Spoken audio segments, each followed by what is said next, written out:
For over a century, paper lanterns like these have appeared on street corners all around Vietnam without fail every September. But behind those pretty lanterns are a group of struggling artisans who are finding their trade slowly becoming forgotten in the 21st century.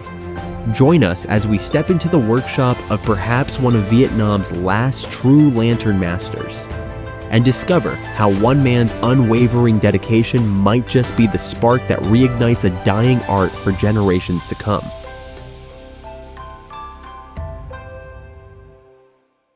The craft of lantern making, like so many traditional arts in Vietnam, is at risk of disappearing. Our crew is fortunate enough to meet with one of Vietnam's finest lantern maker in the Ho Chi Minh City area. Mr. Binh comes from a family of lantern makers. He's the second generation in the family to take up the little-known job.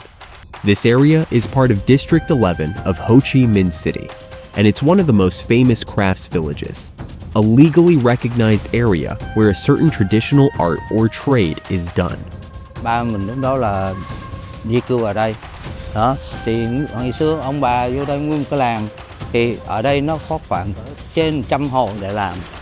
The village's heyday was during the 1980s to 90s. Mr. Binh still recalls those times with fondness. We were given exclusive access to his workshop where he and his workers are hard at work making new lanterns in preparation for the upcoming festivities. There were no machineries in his workshop. Every part of the lantern, from the shaping down to the painting of the beautiful motifs on each set, is done entirely by hands. This puts handcrafted lantern makers like Mr. Binh at a clear disadvantage compared to companies that mass-produce lanterns. That, however, didn't daunt him.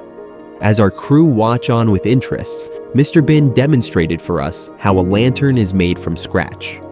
The materials for the lanterns are incredibly simple: wooden sticks, metal wires, and red cellophane paper. He showed us the pile of raw materials that he got gathered in his front yard and went about selecting the best ones for his demo. Mr. Binh begins by constructing a frame from memory. He prunes sticks to size and ties them together, adding wire for detailed shapes like fishtails.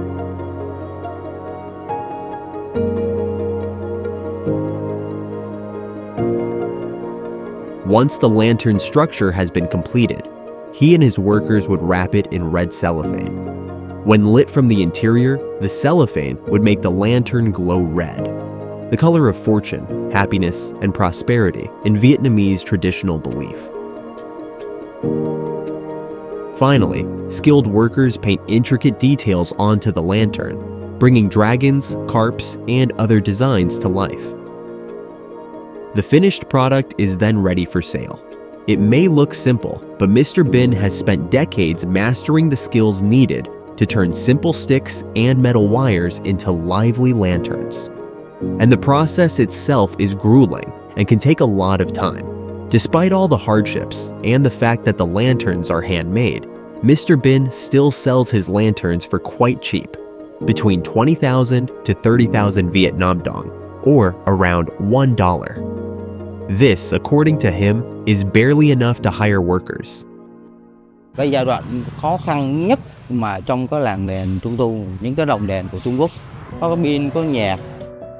This is still very much a problem today for Mr. Binh. Younger generation tends to prefer more modern, trendier designs, and his handcraft lanterns being simple, it couldn't sell or appeal to children as much as electronic lanterns. So, why would Mr. Binh still continued working and going through such pains to preserve the trade? Cái nghề cha ông mình truyền lại cho mình như vậy, tại sao mình đi bỏ? Mình phải cố gắng giữ nó và tôi đã cố gắng phải làm được điều đó. He's employed many of his neighbors and taught them lantern making skills to make sure the skills aren't lost. In 2024, there's only a handful of residences that are still making paper lanterns in the craft village. He planned to increase this number by 3 to 5 residences a year. It's a modest number, but the aspiration is there, to turn the crafts village back to its heyday. Thì sau này sẽ mong muốn sang năm sẽ tạo cho những hộ dân ở đây có thêm một cái gì đó, buôn bán thêm hoặc là thu nhập thêm để mà họ có một cái gì đó, họ cùng với mình đi lên tiếp. Tại vì một người không làm được lên tất cả, và phải càng đông thì mới tạo lên một cái gì đó lớn. Đúng.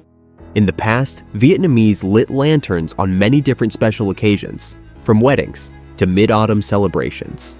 But as society changes, many of these beautiful lantern designs, as well as the way to make them, have faded from collective memories. So, teaming up with historians and researchers like Mr. Binh to pore over precious old documents and photos, he's working on a project to remake ancient Vietnamese lantern designs to try and rescue them from obscurity. Some of Mr. Binh and Mr. Box's most famous restorative projects were of the legendary carp fish, which we were able to see the prototype for. Although the design has been around for centuries, it was only documented by Nguyen Binh in 1915. Another project is the crab. Similar to the carp, one of the first instances of this design ever being captured was in the early 20th century.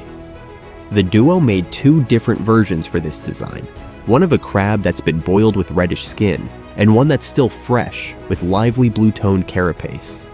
Có thể là mất 3 năm trời mới phục chế được một con, nhất là con cá, sau đó là tới con cua. Because they have no reference lanterns, Mr. Binh has to build the frame entirely from scratch. Then, Mr. Buck would hand paint the patterning using the rare, oft monotone and blurry documentary photos.